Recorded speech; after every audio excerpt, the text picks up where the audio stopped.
Prophet Muhammad, peace and blessings be upon him, repeatedly warned his followers of a trial so immense, so spiritually destabilizing, that it would be unmatched by any calamity from the beginning of time until the final hour.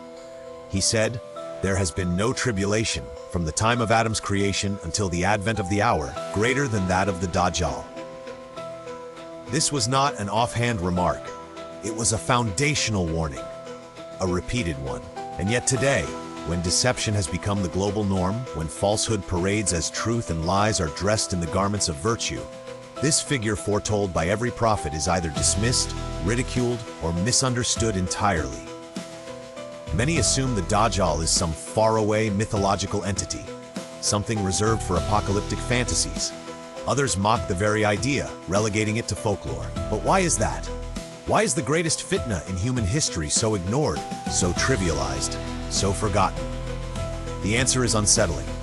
Being taken lightly is part of the Dajjal's strategy. The most lethal form of deception is never loud. It's not theatrical. It doesn't announce itself. It blends in.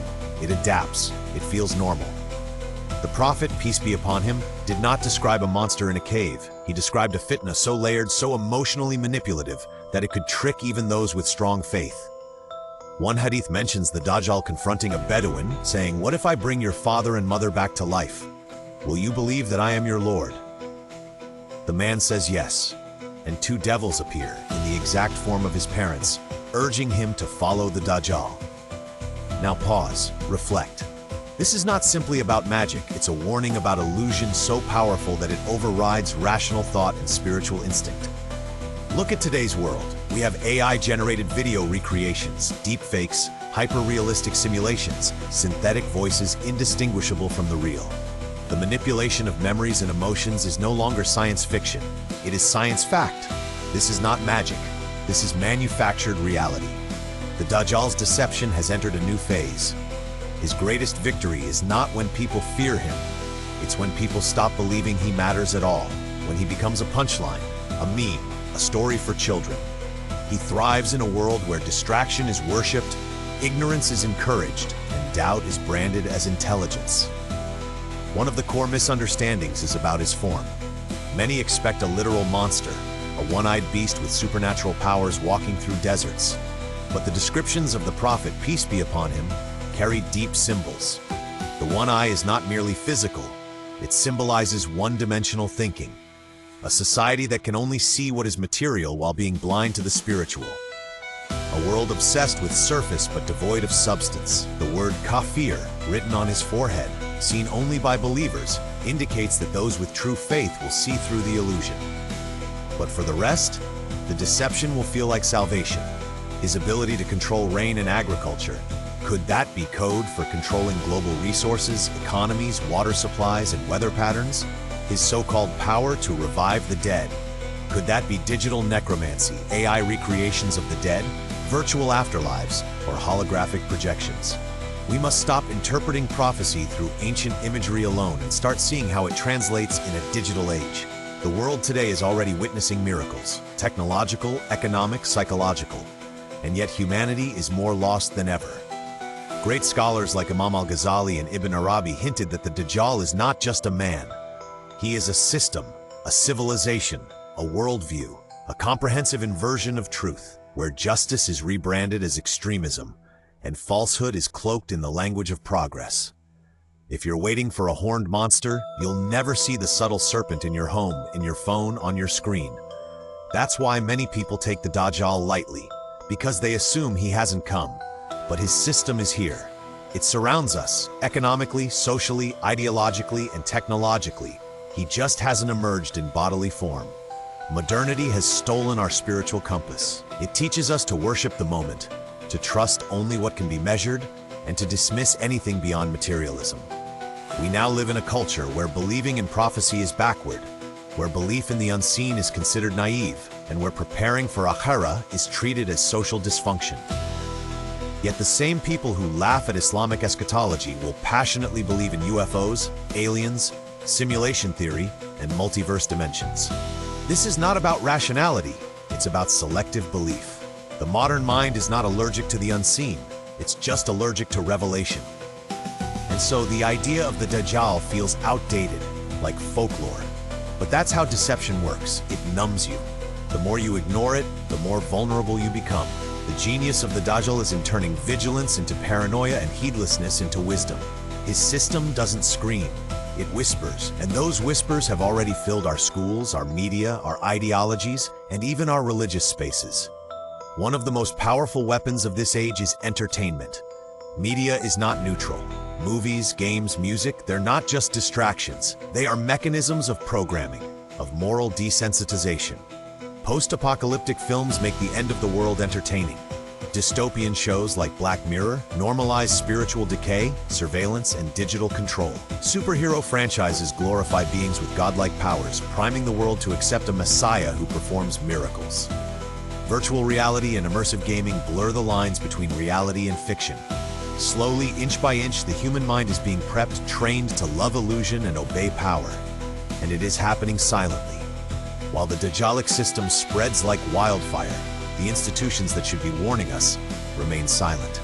Masjids shy away from the topic. Islamic schools avoid it. Scholars tread lightly, afraid of controversy or being labeled conspiratorial. In some places, even mentioning the Dajjal can get you censored. Many scholars have been colonized intellectually. They believe that any talk of fitna, deception, or eschatology is medieval and irrational. But this silence is not neutrality, it's betrayal. If the Prophet warned us repeatedly, if he mentioned the Dajjal more than any other fitna, then why is the Ummah so quiet? The answer is painful, because the Dajjal's system is already operational. Look around. Interest-based enslavement has replaced divine economics. Nations are drowned in debt, trapped in the claws of financial institutions. Surveillance states track every move, every fingerprint, every iris. Sin is celebrated. Obedience is mocked. People don't just disobey Allah, they are proud of it. Even religion is being rewritten. New Age universalist faiths water down Tawheed into vague spiritual pluralism. Islam itself is being domesticated, not submission to Allah, but submission to the system. And the most sinister part, we think the storm is coming, not realizing we are already drowning in its rain. One of the most alarming signs of this age is the complete inversion of values. Truth-tellers are dismissed as radicals. Modesty is seen as oppression. Hijra is considered extremism. Tawheed is called intolerance. Warning against Dajjal is labeled conspiracy. And silence in the face of falsehood, that is now called wisdom and moderation. The Dajjal's system has flipped the script so well that even Muslims want to fit in. They crave to be seen as modern, inclusive, mainstream, not realizing that the price of inclusion is often submission not to God, but to the system of the Dajjal. Psychologically, this deception is crushing. The Ummah is bombarded. We are worn down by war, division, confusion, poverty, shame, and identity crises. Muslim youth are growing up in a world that constantly tests their deen.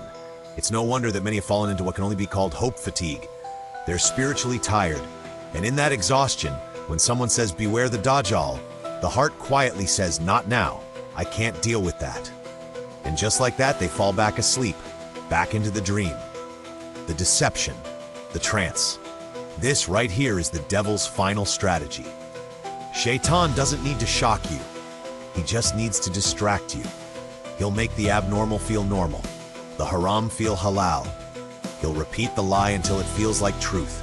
He'll mock the Dajjal so much that you stop taking him seriously, until the trial is upon you, until the illusions become undeniable, until the hearts are sealed. The Dajjal is not folklore. He is not fiction. He is the final deception, the last card of Shaitan before the curtain falls. And if you think he isn't relevant today, that's not proof of his absence. It's proof of how deep the deception has gone. But for those who still see, who still feel that sacred tremor in their hearts, know that the Prophet left us tools. One of them is Surah Al-Kahf. Recite it every Friday, reflect on its meanings. It's not just protection, it's insight. It speaks of youth who fled a corrupt society, a king obsessed with control, a wall hiding unseen knowledge, and a guide who defied superficial judgment.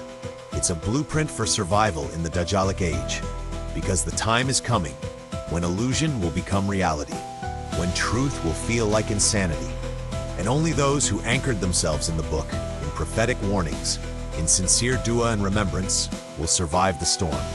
The Dajjal is real, his system is here, his form will follow. Don't wait to see him before you believe. Believe now, so you can see when others are blind.